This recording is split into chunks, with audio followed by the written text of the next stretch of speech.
Welcome to Nature Telling, the podcast where we explore all the ways old tales are made new. I'm your host, Jasmine Garcia, and we are one day away from Halloween, so I'm just going to say it. Happy Halloween, everyone. I hope you are all ready to have a spooky old time. The following episode is going to be the introduction of a new segment that I am dubbing IER TLDR, where basically members of the NH Retelling family do their best to summarize and kind of riff on the original stories on which this podcast is based. The initial plan was actually to have these segments interspersed within the episode covering the strange case of the alchemist's daughter, but if you've seen my behind the curtain segment, you know that we are going to be postponing that, but I do not want to leave you guys without any treats this Halloween. So this is going to be me stringing together all of the various segments in which my dear friends retell the kinds of stories that Monster Month was meant to be about. So I really hope you all enjoy it, and once again, have a very happy and safe Halloween. I'm going first, I guess. I'm Alana Greenberg-Sood, and I'm going to be talking about Rappaccini's daughter. And I'm Shamila. I will be covering the Indian mythological aspect behind Rappaccini's daughter. And I'm Sam twofer. Marchioni. I speak for the LaRue girlies.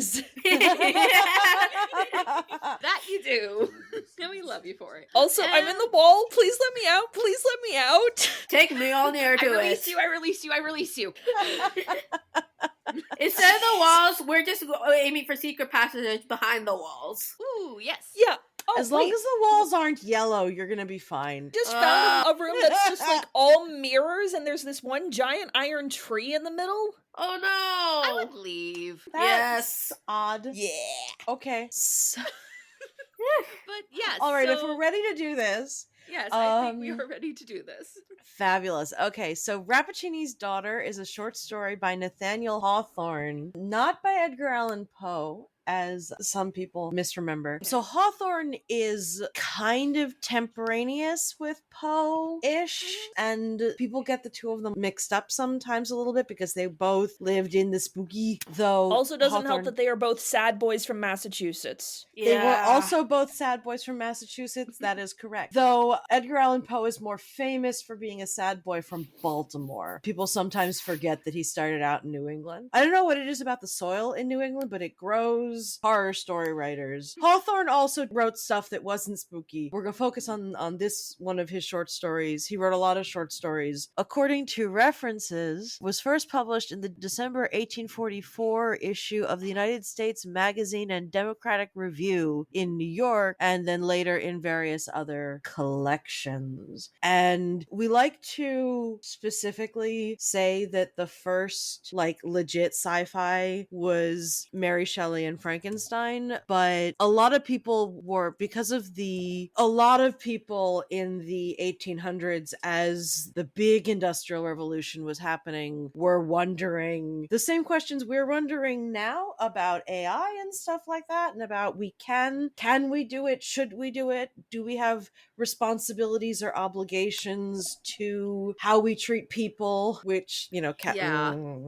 And if we are able to create things that are new, which at the time, Frankenstein's monster and things like that, all the rest of it, and now we're looking at ethical AI from both directions, what obligations do we have to the things we create? So Hawthorne's story is narrated by a young scientist who has recently come to Padua. It's not entirely clear when the story is supposed to take place, probably sometime in the 16th century, because there was a big botanical garden in Padua that was founded in the 16th century, and so it can be presumed that the story takes place sometime after that because of the botanical nature of what's going on in the story. The guy, Giovanni, comes to Padua from Naples to study at the university, and he rents a room in an even older building. There's a reference to Dante. It doesn't really matter for the purposes of the story, but it kind of sets you up for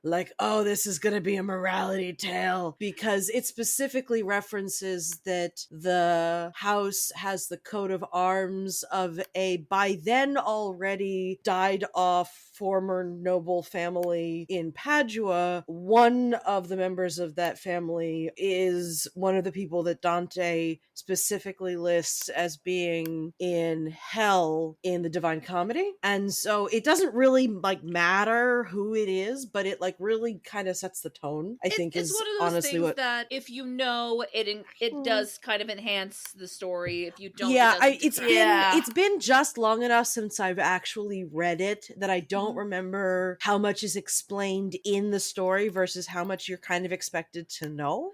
Not But much. I have read bits of Dante's Inferno, and I did not catch that at all. So okay, well, I'm cheating a little bit. I've got notes, but exactly to make sure that I could then riff. But so his window looks down on the garden next door of the famous botanist Giacomo Rappaccini. He works in isolation and he's got a daughter named Beatrice who is confined to the house and the gardens, and she's so pretty, you know, like they always are. And she works in her father's garden. So there's a certain amount of Giovanni sighing out the window down into the gardens. And then he's working for, what's his name? Baglioni? I may be butchering the Italian. I apologize. It's Baglioni. Yeah, I heard that in the audiobook. So who's a rival of Rappaccini's, and it's unclear who's the asshole, if they're both the asshole. Giovanni's is warned by Baglioni not to get involved with Rappaccini because Rappaccini's a dick. Though what he means by dick, I don't remember is entirely clear. They're rivals, but it's unclear whether this is just like rivalry in academia where the stakes are so low the arguments have to be big because it doesn't matter, or whether there's actually some reason why Rappaccini sucks. So Beatrice is just so damn hot, and the garden is just so damn pretty, though it's full of poisonous plants. Plants that create their own... They would be poisons in this case because they would need to be ingested because they're plants. I don't believe there's anything that's technically venomous. Venomous means if it bites you, poisonous is if you bite it. Sorry, I stole that one from Hank Green. What happens if both of us bite each other and neither of us dies? Then it's kinky. Then I hope you had consent. So moving along, this is why I wanted a peanut gallery. Giovanni starts sneaking into the garden to visit Beatrice. Like weird things happen around her, like Exactly. normal flowers die when exposed to either her directly to her skin or to her. The other thing that's weird is that she treats the plants like she's one of them or they're one of her. It's hard to tell. She specifically calls them her sisters. Yeah, she refers to them as her sisters flat out. I don't think we know what happened to her mom, though lots of retellings imply that her mom died in the birthing of her, which would not have been uncommon and is a great way to like start this cycle if you do that, but I do not believe that that originates in the original Hawthorne story. She sometimes embraces the plants, and Hawthorne, who's got away with words, there's a reason we still read his stuff, it describes it as she almost becomes one with plant when she does that, which is like weird, but she's hot. So eventually she admits to Giovanni that all the time spent literally growing up in that garden and then learning to tend it when she was old enough to do so has made her poisonous to everything except the other plants. And Giovanni is kind of freaked out by it. He realizes that visiting her, he has become poisonous as well. So he's double freaked. Can I take a second to say, Robert Canaire, you unoriginal fuck. The original writer for DC Comics Poison Ivy. Oh, hold on, I'm not there yet. I'm coming back we'll to talk that. about Hold that. on. We'll talk about that. So you're not wrong, but hold on a sec. So he goes to his mentor, Baglioni. Beatrice requests that Giovanni not see her poisonous exterior, quote unquote, but rather focus on the innocence and beauty of her interior. So she's like, she is a parfait. She's got layers. He's started to fall in love with her in that way that people do in stories, and she wants wants him to continue to do so because she's been basically alone. And, he's there. I don't actually women aren't allowed to have agency in these things. So No. Giovanni goes to Baglioni and goes, holy shit. And Baglioni gives him something that he says will be an antidote that will cure both Beatrice and Giovanni, and then they can run away from her pops and live happily ever after the end. Except he's a lying shit because Of it's course he is. Yes. the tone, the way that this goes down, it's pretty clear that he intended this to happen, but Beatrice takes the antidote because she wants to be free, and she's cool with the idea of running off. Like, as much as she loves the plants, she's cool with the idea of having a life elsewhere, because again, agency, what is that? But the thing kills her, and Baglioni looks down from a window, has apparently been spying, maybe from Giovanni's own room, but from a building that looks down into the garden, and triumphantly shouts, and I've got this written down, Rappaccini, Rappaccini, and this is the upshot of your experiment. And that's basically how it ends. So Yep. everybody's an asshole. And a lot of people have been compare it to Rappaccini playing God, and Beatrice being his Adam, and Giovanni being his Eve, and that playing God is bad. And yes, it's usually categorized as gothic, which yeah, okay. And it falls into a category along with Frankenstein and Island of Dr. Moreau and a whole bunch of others, where this kind of science indistinguishable from magic sort of dealy, something that is supposed to be scientific, but if it had been written 100 years earlier, it would have been magic. And then something weird happens, and then everybody pays for it. Because Rappaccini is left alive, but he's kind of sketchy about whether Beatrice is his daughter or his greatest work. And that's never ends well for anyone, even though he doesn't die. And, I sincerely hope there's not a version out there where he's fucking her. Oh god. Not that I am aware of, but now that you have said it, there probably is, because that's how the internet works. Hey, These things hey, spontaneously listeners, come into don't being. make us aware of that. If Please, you know of we it, don't want to know. We keep do it not to want to know. yourselves. Do not share that with us at all. I believe there are versions where he wants Beatrice to have children to see if the poison breeds true, but I hope there is not an incest one, and if there is, I hope that he dies and his dick falls off first.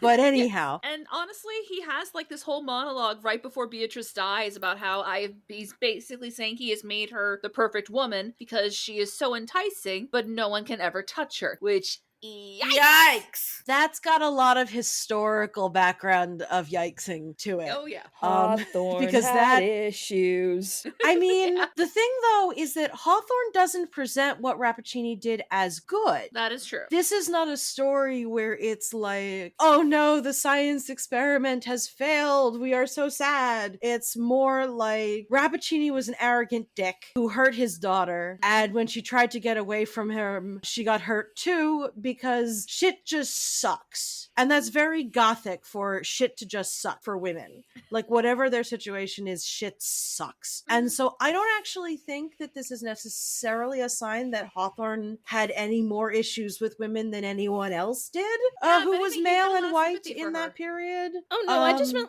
issues in general. The man had a very depressed kind of thing where you have to be in some kind of shitty mindset to write that much shit. Yeah. Speaking from experience. Yeah. I have a very hard time writing villains because I cannot exist in that mindset.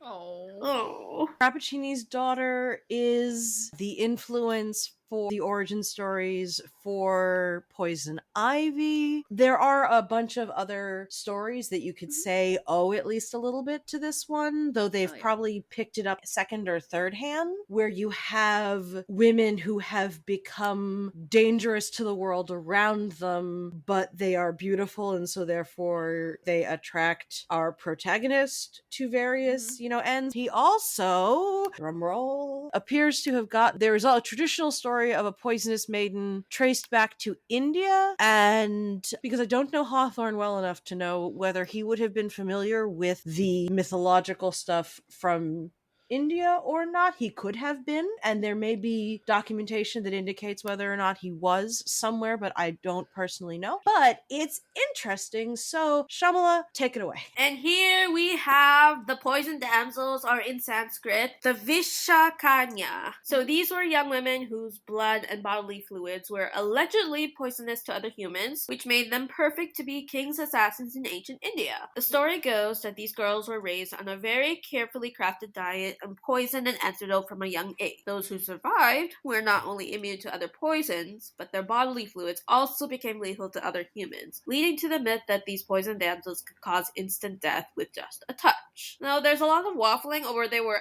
actual historical figures or not, but they have been mentioned in treaties like the Arthashastra, which covers statecraft between the 2nd century BCE and the 3rd century CE. Some Sanskrit sources say that after King Chandragupta Mayura, who was the founder of the Mayura era, and Partavak had defeated the king of Nan Empire, Partavak had become enamored with one of Dhananand's daughters. Partavak had asked Prime Minister Chanakya to conduct a wedding ceremony for them, but unbeknownst to them, the daughter was a Vishakanya. While the marriage rituals were taking place, the fire produced sweat that the daughter's hand had then transferred to Partavak, who then proceeded to die an agonizing death near the marriage fire. And fun fact, that Prime Minister I mentioned earlier, he was the author of the Artha Shastra. Let's just say it was a very complicated beginning of Chandragupta's reign over the entire Magadha Empire. Now, for the folklore and the pop culture side of things, according to the Shankta Purana, which is a genre of Hindu religious text covering legends and other traditional lore, if a girl is born when the sun or moon is in Chitra, which is Sanskrit for the star Spica, the brightest object in the Virgo constellation, on the 14th lunar day, she is fated to become a Vishakanya. These women have been described to cause death to their husbands after being married for 6 months, make the house that they live in become void of wealth, and cause misery to their family. Call that victim blaming. Exactly. Whew.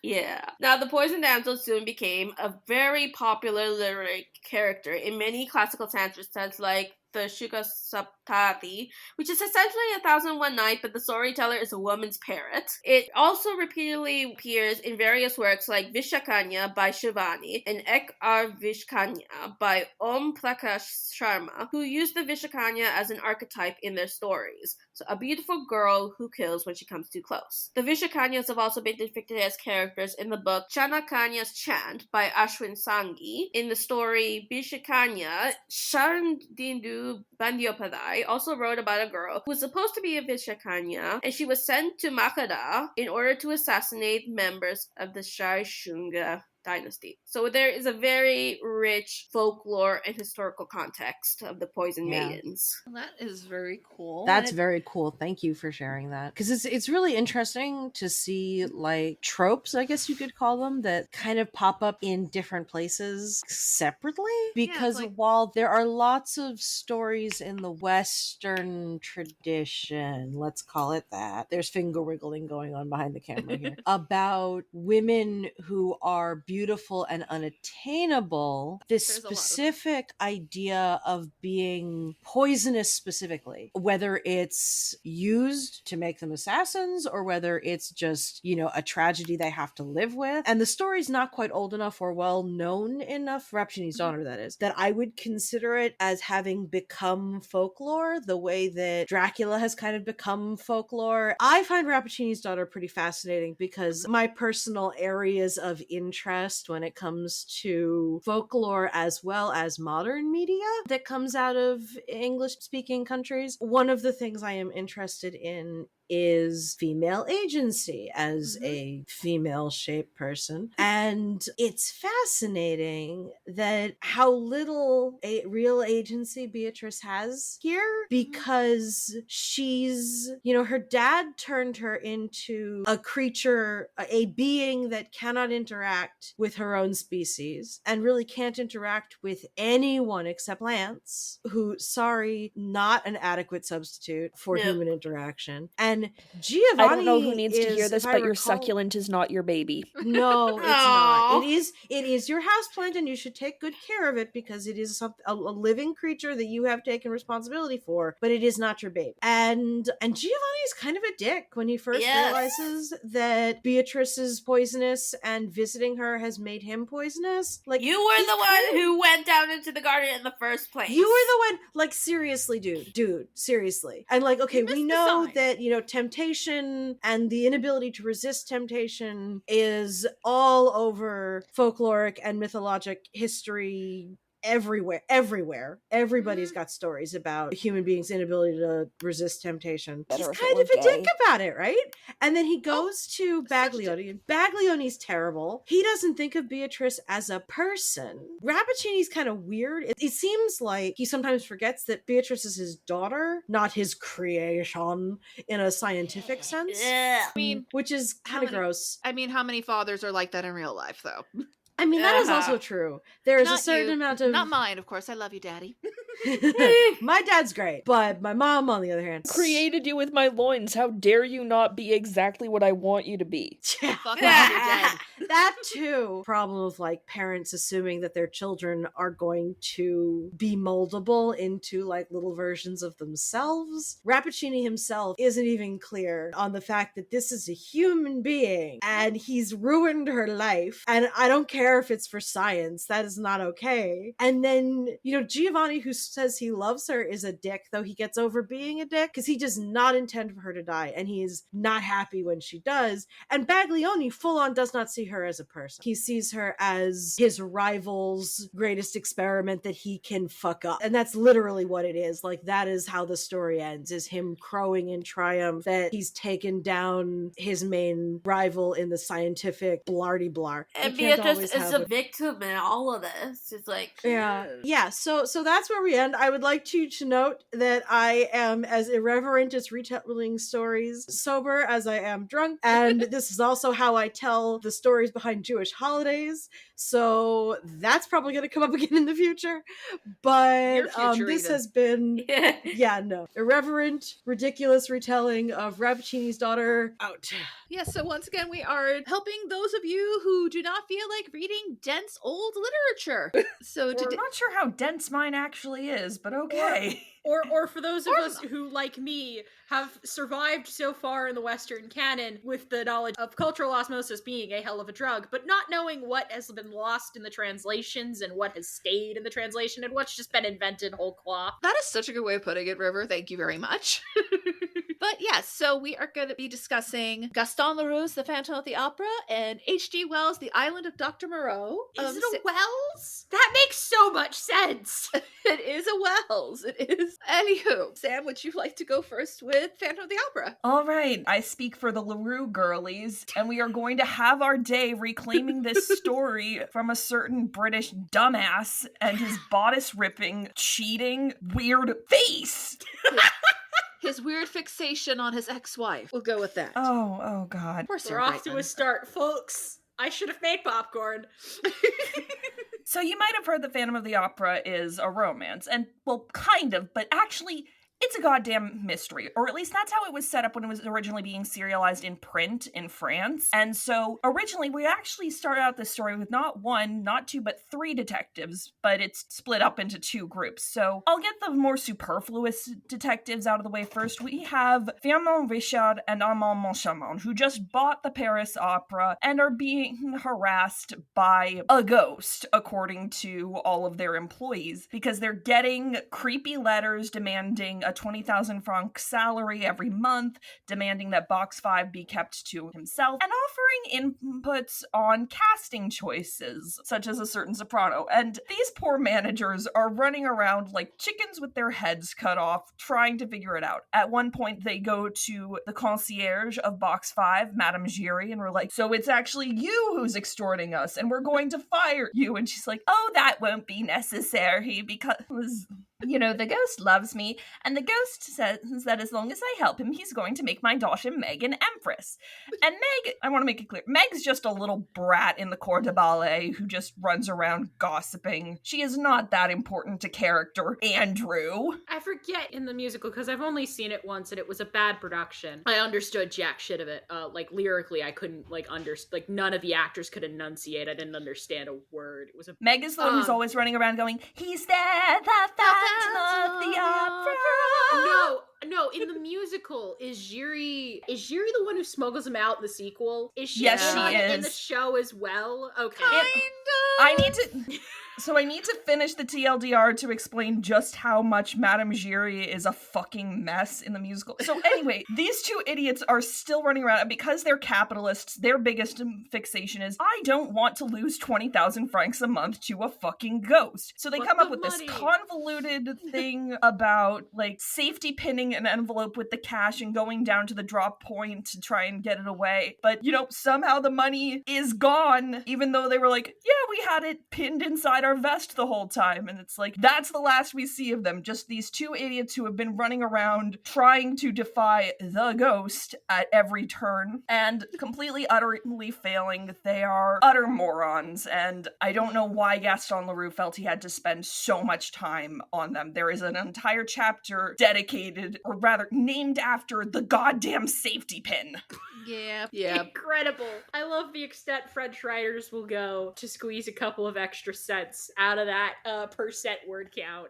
Okay, I'd like to point out that Gaston Leroux, if you compare him to Victor Hugo, Gaston Leroux is fucking paper thin compared to the bricks that Victor Hugo churned out. Oh, absolutely. But so he is definitely still good. So you can't use Phantom as a weapon in close quarters combat. No, not remotely. Using Phantom as a weapon would probably have the same effect as me hitting myself in the face with a notebook because I'm expressing frustration over Jane Eyre revisionism. Incredible content. A face palm so loud it makes a sound. Anyway, let's now turn our attention to our other primary detective, Le Vicomte Raoul de Chagny. And Raoul is the baby of an aristocratic family in France. He is, I can't remember now if he was a naval student or if he has made it all the way to member of the Navy, potentially a naval officer, but he's the baby of his family, spoiled sweet man-child type. May I say? You hush. No, hush. Listen. We discussed this already. There seems to be a disparity in our translations, shall we say, listeners. In Sam's, he is indeed a sweet man-child who just loves his girlfriend. In the translation I read, he slut-shames her regularly, actually, and feels kind of entitled to her. Can I finish telling the story so that I can address this properly? Sorry. My goodness. I'm sorry. So Raoul is at the opera, normal day, and then it turns out Spanish diva La Carlotta is not going on in the role of Marguerite for Faust, and stepping up is her understudy, Christine Daae. And Christine, apparently about 6 months ago, when she graduated from the conservatoire, in the words of Meg Giry, used to sing like a crock, but now she's fucking phenomenal. And Raoul's like, oh my god, that's so cool. And so after the performance, where Christine, when she was done, fainted because she went that hard, I can relate, girl. Raoul shows up at her dressing room where she's got a doctor and a nurse attending her. It's like, hi, do you remember me? I was the little boy who ran into the sea to fetch your scarf when we were kids. And all three of these people laugh. So Raoul's now feeling kind of gaslighted by this whole thing. And he's like, what is she doing? So he goes back and he hears her in her dressing room talking to someone named Eric. And he's like, what's going on? And why is I'm so confused. It's like I'm getting more mixed signals than a train station. Because then the next thing that happens is Christine is just gone. And she didn't go out the door. And she's disappeared for a bunch of time. Raoul's like completely confused because he's making big hard eyes at this girl. And he's just very confused, and his brother is being kind of a dick about it because it's like, oh, just sow your wild oats, little brother. It's a passing fancy, whatever. I'm going back to boffing my mistress, who's a prima ballerina. Believe out. Go ahead, make the joke. No, I what I was hearing is that Lloyd Webber did a POV swap. Pretty much. Yeah, and so Christine is missing for a couple weeks, and then Raoul spots her out in a carriage, and she drops an envelope for him, and it's like, yeah, yes, I remember you. I'd love to meet up with you. And so she mentions that she's going to Peloskirek, where her father is buried. And he goes there and hears a magic violin playing. There's no source of where the violin is coming from. And he tries to talk to Christine about it, like, okay, I'm very confused. What is going on? Can we talk about this? And she's very cryptic about it, but she's also like, it's so good to see you. And then, she's back to disappearing again. She goes back to the opera, and like there's a request that she go on into a lead role, and they turn her down because she's a phenomenal performer, but she's not a good name yet. And so Carlotta goes back on, and that's when we get the infamous toad croaking scene where her voice suddenly goes into and that is also when the chandelier crash happens. So, the managers, in their attempts to thwart the Phantom, tried to fire Madame Giry, and the chandelier comes down and kills her replacement. That's one way to get job security. And this was based on a true story, was it not? It was based on a true story that Gaston Leroux reported on. You gotta feel really bad for that poor woman who's now... Wasn't it like her first day on the job, like in real life, too? Yep. Yeah, Yikes. And now she's just immortalized as a footnote in a story like this. Yeah. So anyway, Raoul tries to catch up with Christine and get some clarity on what the hell's going on at a masquerade ball where they're in white and black domino masks and not much else in the terms of elaborate disguising. But there's some guy walking around in full-on Edgar Allan Poe Mask of the Red Death cause. Like, ne me touchez pas, je suis la monstru, etc. Somebody tries to touch him and he's like... Yep. I love a man who can commit to an aesthetic. And He's Raoul a Poe is fanboy. Yep. And Raoul is still trying to get some answers because he would like some clarity, please. Like, who is Eric? What is going on? In France? And Christine, no way! And Christine's like, you're spying on me? What the hell? And he's like, don't change the subject. You're the one who has this weird shit going on. I'm just trying to get some context for my sanity. And also, I didn't mention this already, but some guy showed up in Raoul's room with glowing yellow eyes, and he freaked out and shot at it. And when his brother came in, it's like, yeah, you fired at a stray cat. What the hell, dude? Raoul kind of feels like somebody's watching him. Like, and I have no privacy. Yeah, so you can call him entitled if you want, but if somebody were stalking me for something I didn't know I did wrong, I'd be a little on edge too. We'll get to that, like you said. And so they do a little more of this frustrating dance where Christine's still being cryptic and dancing around all the issues. Raoul's kind of at the end of his rope because he's also dealing with her slightly nutty Swedish guardian, Madame Valerius. And so finally he's like, fuck it, I'm going to the North Pole. And Christine's like, okay, we can date for like a month before you go. We can be engaged. And so they run around being cute as fuck. And so finally, like a week before he goes, she takes him up to the roof of the opera where she doesn't believe anybody can hear them. And she tells him the whole fucking story about how she heard this voice in her dressing room. It was coaching her. She thought it was the angel of music that her father he was going to send to her when he died. And then she had the performances and found out, no, there's no angel. There's just a scary guy who was born with facial defects who lives under the opera house and has now, I guess, kidnapped me. And he sleeps in a coffin and he has a torture chamber in his house. And he wears a mask. Man who can commit to an aesthetic. Yeah, but Christine is not digging this aesthetic, and she's trying very hard to like stay sane while this guy is keeping her. So she's not allowed to tell anyone about him. And so finally she gets to a breaking point and she took off the mask, and Jesus Christ, he basically looks like a living skeleton. And she has to like roll a nat 20 deception. She has to roll a nat 20 deception to get him to chill out and let her go even a little bit. And that's where she admits, I'm scared as shit and I don't want to go back, and I have no idea if the next time I go back, I will never get out of that basement again. And that's when Raul's like, okay, so let's elope. And she's like, yes, let's elope, but I want to do one more performance to, say goodbye and let him hear me sing and all that stuff. And I forgot to mention, all this time, Christine's been going around with a gold ring on her finger that the Phantom, Eric, gave to her. And of course, in the process of the canoodling on top of the roof, Christine loses the ring, and they also fail their spot checks because guess who was listening the whole fucking time? He's there, the Phantom of the Opera. Fast forward, it's Christine's final performance. They're planning to run away, and then she is gone. Raoul is now having the turn to run around like a chicken with his head caught off, which is when he meets the Persian. Oh, the Persian. He does not officially have a name, but he is also called Daroga, which LaRue claims means police chief in Persian. Sure, Gaston. I'm gonna take your word for it. A Frenchman from the 1800s. 1900s. 1900s. The point still stands.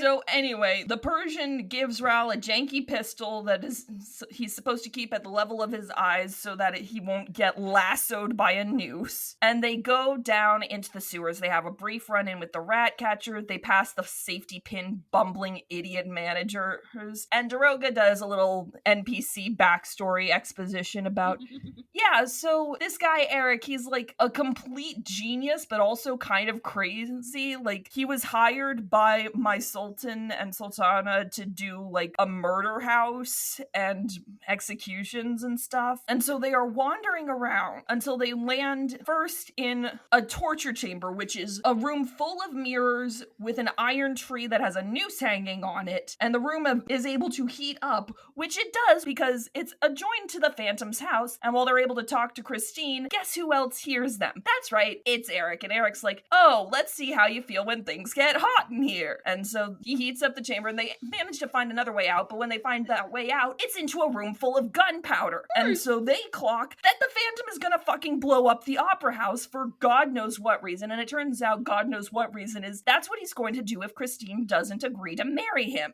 And so poor Christine Eric has had a rough day. She has been kidnapped, she has been tied up, she has done at least one attempt to take her life by bashing her head against the walls. She has found out that her boyfriend and some rando are being tortured. And now the entire fate of a city block, possibly a whole arrondissement, is on her shoulders. But because she's a good person, she's like, okay, I'll marry you, just please, no. So he floods the gunpowder room so that it can't be used to blow stuff up. He almost drowns Raoul and Daroga in the process. And we don't find out until later through Daroga's POV that while Raoul and Daroga were passed out, Christine gave Eric a single loving kiss on the forehead, and that broke him. Yep. That like broke his little brain, because that was the first positive reinforcement he's gotten in who knows how long. The man is touch-starved. I mean, who hasn't threatened to blow up a city block because they haven't been hugged in more than a month? FBI, if you're listening, that's a joke. Kind regards, the NSA. So anyway, after that we get the whole because you were kind to me and because I love you, I will let you go thing. Christine and Raoul run off together. They have completely disappeared. And Daroga gets to go back to his life and just presumably drink like a lot of booze because God knows the poor man deserves it. And then a couple weeks later, the Phantom shows up and tells him, yeah, I'm dying of a broken heart because she was so nice to me. And I asked her when I died to come back and put my ring on my finger and bury me with it. And bye. And so then we end with an epilogue where Gaston's like, yeah, they found the skeleton and it has the ring on it. And I think it should go in the National Academy of Music.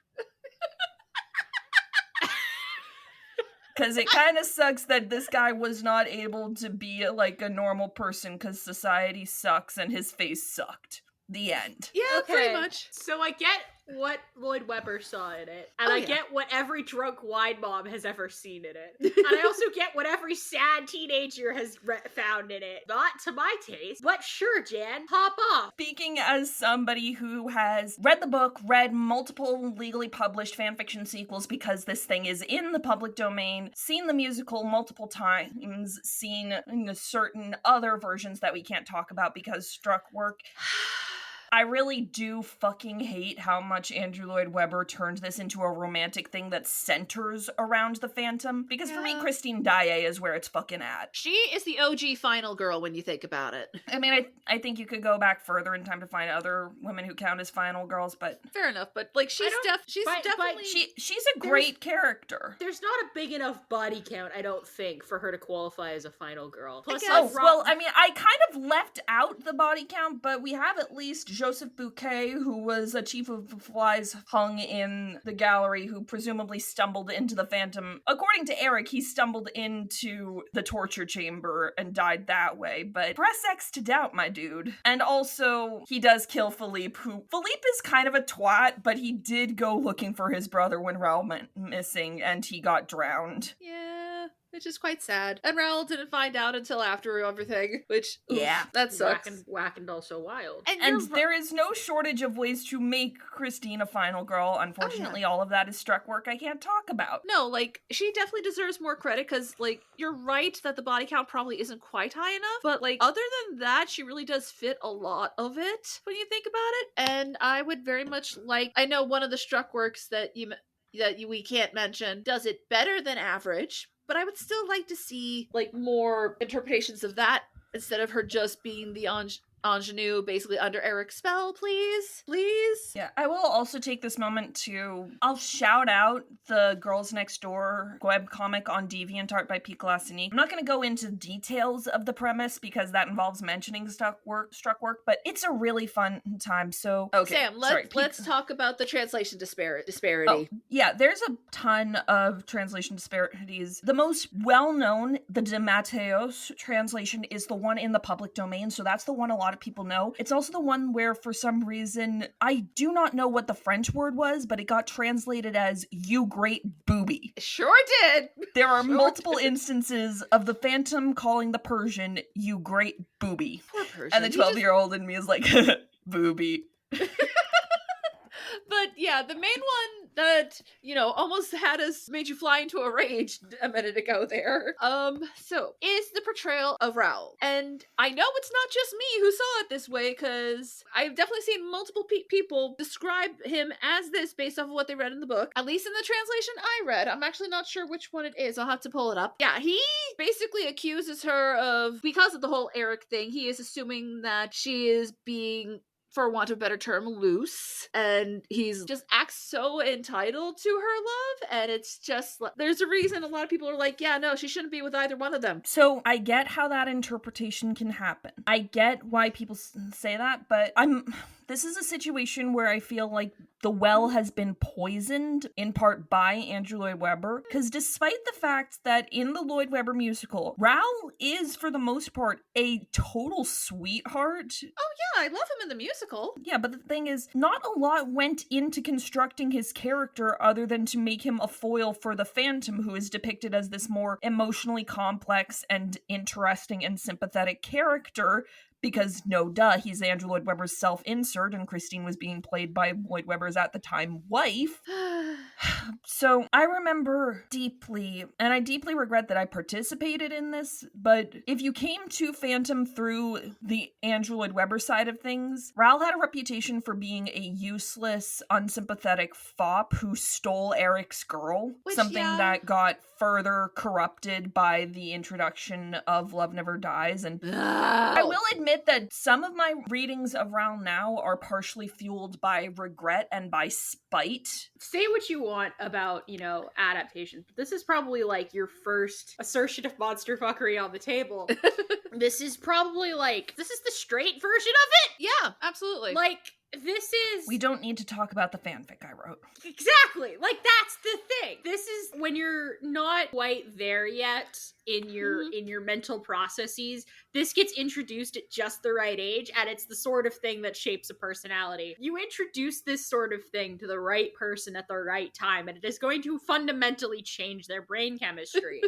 Thankfully, it was not and the problem is, I think for most people, they get that introduction through Andrew Lloyd Webber, whereas Gaston Leroux has sympathy for Eric, but it's also you were dealt a shitty hand, but there's no good way to spin manipulating a woman woman who's like 20 by using her grief and also like No. you Murder. kidnapped her. Bro, you kidnapped her, you were threatening murder. Like that Like, no. that's not how it works. Eric is my confront character. I love him dearly, but I would also fight him in a Denny's parking lot. And he doesn't- would kill you. Who Yeah, doesn't probably. want to fight somebody at a Denny's parking lot? But I'd probably make him cry before he does. Say what you want, but like, as you said, Raoul is just sort of a normal guy. He's a rich guy, and depending on your translation, if He you is get... a dummy thought trying his best. Yeah, but again, if you get the wrong translation, you don't get that impression. Yeah. So it's kind of like, I can overlook the atrocities. Lloyd Webber version has so wholly cemented itself as the definitive version that It if is you the- made a Phantom movie today, it's got that built-in audience who are going to be expecting the Andrew Lloyd Webber vibes. Yeah.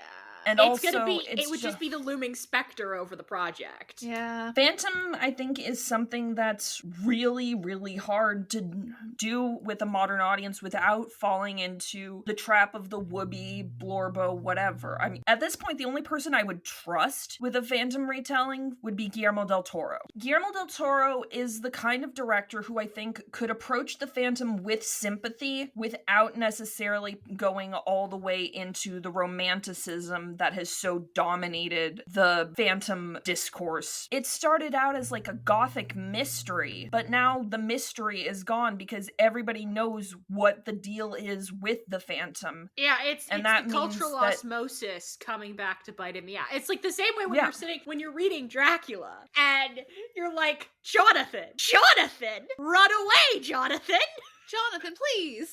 my good Patty Jonathan, please leave the house. And do not buy the house next to it. It does not have good bones. It's fucking haunted. Any final thoughts on Phantom before we move on to Moreau, Sam? Can somebody please just make a whole thing from Christine's perspective? I mean, I will do it if I have to. I did it once before and I had to take it down because some dude was being a creep on me, and also I made those videos when I was underage, so like... That's right, yeah, your diary thing. I'd like to redo it now. I'm 28 now, so if people want to talk about my boobs now, I guess I just have to deal with it. Oh, I will By say... which I mean I will fight you. Good. I will But I say... no longer have to worry if you're a pedophile or something. So That is- Moreau. Moreau, yes. So I've decided I am going to try to my best to explain the island of Dr. Moreau. Our rat bastard Moreau. Yes, indeed. He is indeed a rat bastard. So this was a novel by H.G. Wells, and like this is definitely one of those things that's probably less in the cultural osmosis than the other stories we tend to talk about this month. The more cultural osmosis is it's one really horrid adaptation that had such a nightmarish production schedule that it is the stuff of legend. If you have heard of this through cultural osmosis, you basically know that this is the story of a mad scientist who took animals and tried to vivisect them into men, basically. Because, you know, why not? Yeah, right. It's the 1800s. Everyone's going a little crazy. Pretty much. And I will say this, I did try to read the book myself. Actually, Jason Isaacs was reading the audiobook, which was very cool. Shout out to him. Even he could not make me enjoy this book. So, and here's We're fighting an uphill battle. yeah, because what's really frustrating is that there are so many things that are very interesting about this story, obviously. It basically starts with the threat of cannibalism. And of course, we get into the Beastmen and their cult-like vibes. And yet somehow, It's cult, baby. I am still so bored with most of this, and it's mostly and for me, it is mostly due to the fact that Edward Prendick is just not a very interesting character, at least not by modern standards.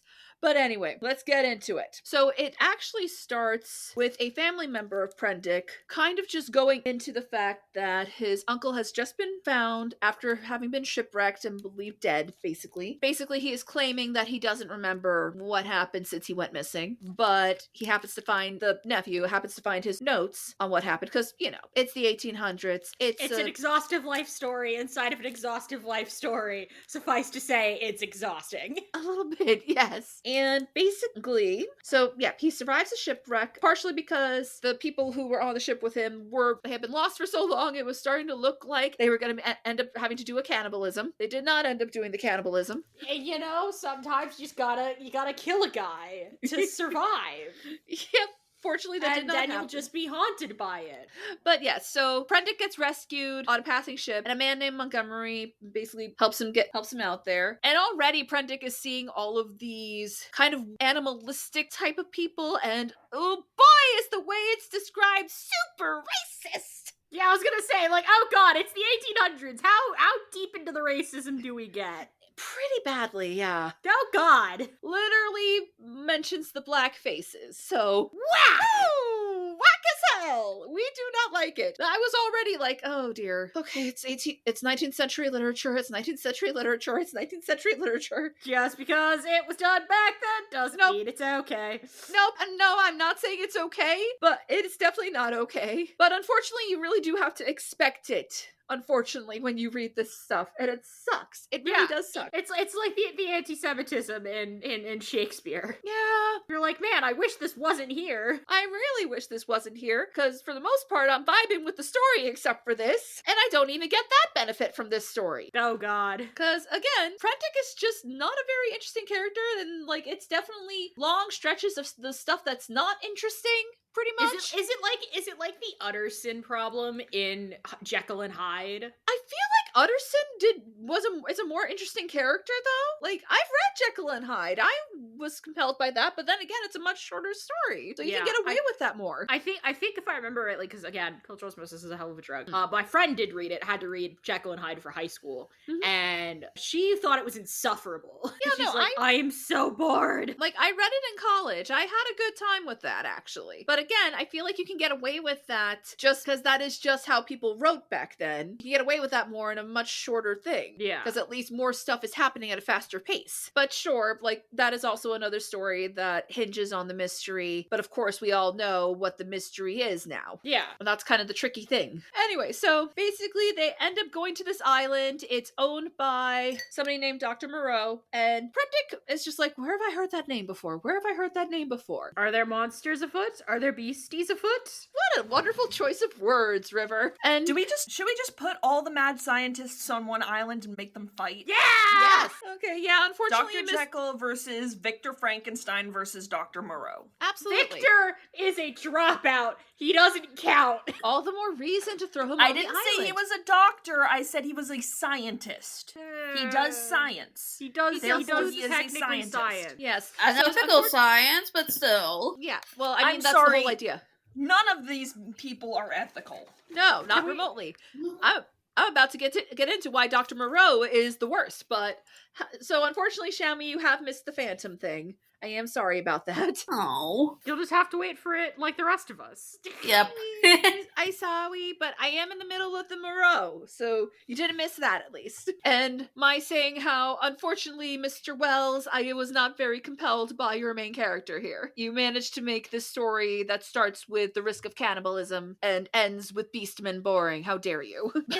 Is that a side effect of 18th century literature? The thing is that, like, again, writing styles change over time, and how of course what people value in narratives changes over time. Yeah. We are now a much more, as a side effect of the American individualism, and go God, dear Christ, don't get me started. We have started to value characters over plot. Yeah. And so if we have enough likable characters, we will watch them through anything.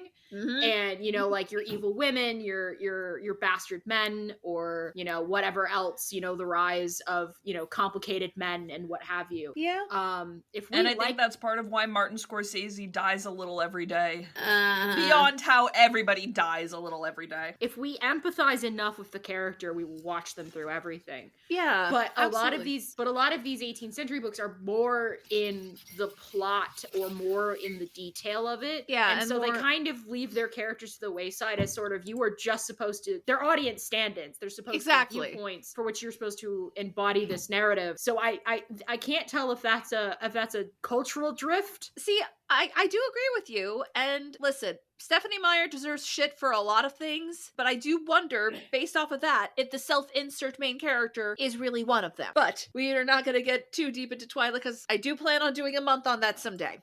But oh god, it probably doesn't help that. Well, when I first read this, I thought that Prendick's name was Pendrick. It does not help that his name has Dick in it. I was just reading Pendick all the time. It does not help that his name has Dick in in it. Absolutely. We definitely should be emphasizing that more. You're so correct. We are hee hoo hoo simple 12-year-olds. But anyway, so I also should mention, like, the ship that Prendick was rescued on was transporting a bunch of animals to the island, which should also raise a bunch of red flags. And so basically Prendick realizes, he remembers why, because Moreau got kind of exiled for doing experiments with vivisection, which is just, for those of you who don't know, it's like using animal body parts in human surgeries, basically. It was a very controversial idea at the time. Like even blood transfusions were controversial at the time, so you can imagine. Bram, sweetie, get back in your corner. Bram. Bram, you have no regard for blood type. Bram, please. And basically, Prendick's on this island, and at one point, gets chased through the forests at night by something. He's not sure what, but something. Love that. The good old school of, I can make this scary as long as I don't have to describe it. Oh, he does eventually describe it. Hello, hippopotamus Lovecraft. Spoiler alert, it turns out to be a leopard man. Sure. Now, here's the part that's actually really, really good, and I wish more of the book was like this, where basically he stumbles upon this gathering of these animal-looking people, and they are in the midst of what can best be described as a cult meeting. Yep. And I will actually read the exact lines because this part was so creepy. Shout out to Jason Isaacs. He made this so fucking terrifying. Like, I think they assumed that Prendick was one of them, and they're just constantly repeating the laws of the island. Not to go on all fours, that is the law, are we not men? Not to suck up drink, that is the law, are we not men? Not to eat fish or flesh, that is the law, are we not men? Not to claw the bark of trees, that is the law, are we not men? Not to chase other men, that is the law, are we not men? The fish thing makes no sense. Humans eat fish. The flesh thing makes no sense. Humans eat flesh. I mean, the flesh is interpreted. Also, I'm pretty sure humans chase other humans. Yep. I think that's just the game tag. Yeah. And it's just very well. This was like the best scene. This was very effectively creepy. I guess we can chalk this up to these poor animal people having weird daddy issues / model of humanity. Yeah, essentially. I mean, most of these books can be summarized with everyone's got weird daddy issues. Oh my god, you're right. Not or mommy issues. And weird mommy issues. Exactly. I was gonna say. Oh, actually, wait, no, Christine does have daddy issues. Yeah, Never mind. Yeah, Freud's in for the wins is very strong in all of these. Unfortunately. Which it should not be. Carl Jung, though he's like a century too early. He's also got issues. Most early psychologists have issues. Yeah. I live my existence every day by being a mockery to Freud because I am an NB who is also an asexual. I live in as a mockery to Freud. Fuck yeah. And, hi, Grady. Grady. In short, 18th century literature. Everyone has daddy issues or mommy issues or porque de las dos. Yes. Okay, so Grady, I'm in the middle of the Moreau retelling, so have fun. Or not the retelling, like the TLDR. We do need to make that distinction. Basically, Prendick has been in the middle of a cult meeting. What is his response to this? To try to run into the ocean to try to drown himself. I need points for initiative. Yeah. Because he's just like, oh no, Prendick's about to drown himself. Montgomery and Moreau stop him, and he's just like, no, you're experimenting on people to make them more like animals. You're trying to enslave them and stuff, and they're just like, dude, no, come over here, we'll explain it. And that's where and basically they explain, no, we're turning animals into people. Like, that's something not better. No, it's not better. But it makes more sense evolutionarily. Yes, exactly. That's like one thing that bugged me. It's just like, Prendick, you idiot. That would be so much harder. I mean, I'm assuming that Prendick, if Prendick's like a regular sailor, he probably doesn't have more than a primary school education, if that. Actually, no, but he is a scientist. He does have a scientific education. That's like one of the first lines. And Darwin's evolution theory was around at this time, though I think that he was following more of Lamarck's theory. Absolutely, yeah. No, like, the mad scientists are Lamarxists, absolutely. Oh god, I'm gonna chew glass, it's fine. So, after all of that, they find a half-eaten rabbit, which, again, against the law, not to eat fish or flesh, and they've identified that... Again, fish are people, or fish are acceptable food. Yeah. And they figure out it's the leopard man who, as I said before, was the one who was chasing Prendick earlier. Prendick kind of figures out, wait, no, this wasn't just him. Like, yes, well, he has definitely been seen breaking several laws. He's just like, no, it's definitely not just him. And basically, it turns out it's also what it's called the hyena swine, which What? I guess means that this is not just a hybrid of a human and a hyena or a pig, but a little bit of both. Why would you do that? Basically, Prendick kills the leopard man. Moreau's pissed off, but it's not like there's anything he can do about it. And basically, Prendick's just stuck on the island with all the beast people. And there was a puma on that ship that Moreau has been working on to turn into a woman, basically. River, I'm sure you... Because, yes. because, you know, he didn't learn from Victor's mistakes about propagation, or it maybe doesn't feel his fears. It probably helps it in that these are just like animal hybrids, and they're not human yet, so that passes. Yeah, and she's only half finished when she goes and attacks Moreau, and they end up killing each other. Interestingly enough, this footnote of not even a character, some version of her, pops up in so many adaptations of Dr. Moreau. She's usually a love interest of Prendick. Because sure. Because she's the only female in the book. Why wouldn't she be? Exactly. You know. Also, cat lady sexy according to some people. The cat girl, don't never underestimate the cat girl pipeline. And Montgomery just loses it, and it's just like, yeah, fuck it, we're giving the animals booze. And Prendick's like, I better go. If not for love interest, then why uterus? Yeah, of course, Grady. Yeah. Make it gay, you cowards! Yeah. So Prendick is planning on leaving, but unfortunately Montgomery again has lost his fucking mind and has destroyed all of the means of leaving the island. Because who hasn't lost their mind on a cat? Just silly goofy things. Just silly girly things. What? Yeah, he's just making terrible life decisions, one after the other. Basically, Montgomery and his serving milling that I mentioned earlier, they die after a fight with the beast folk as well. And so Prendick is stuck with the beast folk for a long time as the only full man on the island, and the beast folk end up kind of reverting back to their animal instincts, and they don't listen to Prendick anymore. Good. No one should. No. And the dog man gets killed by the hyena swine, and Prendick It's just anarchy. Yep, it is. It's pure anarchy. Prendick eventually manages to get out because he finds a lifeboat that's holding 2 dead people that just happens to drift onto the beach. It's implied that it could possibly be like from the ship that he was initially on, where he almost did the cannibalism, but bug nuts. Buddy, I think you might be going back to cannibalism at this point. But yeah, and so he manages to leave the island, he gets rescued, he tries to tell his story, but nobody believes him, and so he's just like, fuck it, I'm just gonna pretend I have amnesia. And he ends up living in solitude because he can't stand the company of anybody anymore, and just spends his life quietly studying chemistry and astronomy. The end! Fucking nerd. So yeah, this story absolutely sounds bug nuts, and it does bother me how not bug nuts enough it was in execution. For all that is happening, it is wild to me that I was still bored while reading this book for the most part. I mean, again, I think that's just like par for the course with 18th century literature. No, because there's 18th and 19th, there's 19th century literature that I'm super into. Like, I'll reread Frankenstein. It also depends on who the framing device character is, I think. Patrick is not interesting enough for that. He's not, right? Like, Shami, it's not just me, because it sounded like you have read it. I have read it.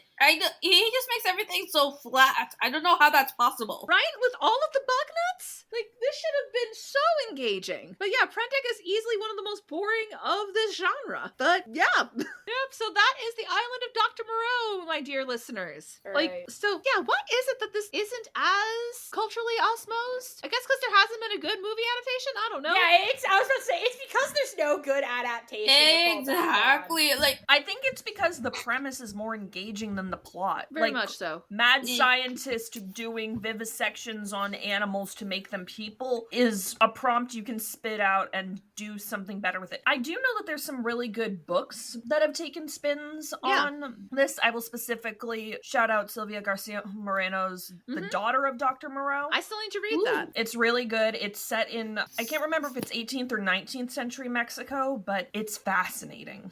Yep, I mean, Moreno's very good, so that makes sense. Good idea. Better execution needed. Absolutely, yeah. Sylvia D Moreno. minus. Why did I flip those in my head? Sorry. D minus, see me after class. It did give us I think truly, madly, deeply fucked up bit in one of the League of Extraordinary Gentlemen comics, though. it did. I did mention that. Yeah, God I'm not, damn. like, as much as I'm not crazy about that comic series, that was quite the choice, Alan Moore. Alan Moore gonna Alan Moore. The Strange Case of Yep, go ahead. Dr. Jekyll and Mr. Hyde, which is God. yet another perfect example of how many books back then the writer was like, you know, I could tell the story from the point of view of the person who's in all the action, or I could just have some third party stumble over shit and never know exactly what's going on until the end. And I have to give Gabriel John Utterson credit for being even less interesting than Prednick in Moreau. I literally had to have the Wikipedia article open in front of me to remember what his name is. He is such a fucking cipher to me. And See, the funny thing That is, is utterly disappointing. The funny Nice. thing is, before you arrived, I was saying how I actually found I read Jekyll and Hyde in college. I found Utterson much more tolerable than Prednick, and I don't know if it's just because it's a shorter story or what. It might sorry. be. Sorry, I'm not dealing with tolerability. I'm dealing with, do I have any interest whatsoever in this character? And I got to give Prednick the benefit on this because of the scene where after Moreau dies, he's operating Moreau's corpse like a ventriloquist dummy in order to try to keep the animal people in line. I forgot about that. Utterson just walks around and That's- reads letters. That- And guess a lot that's of fair. people think they know what the story is here because of all the various things that have been adapted from, inspired by however you want to describe the thing of, I'm stealing this idea because it's not copyrighted anymore.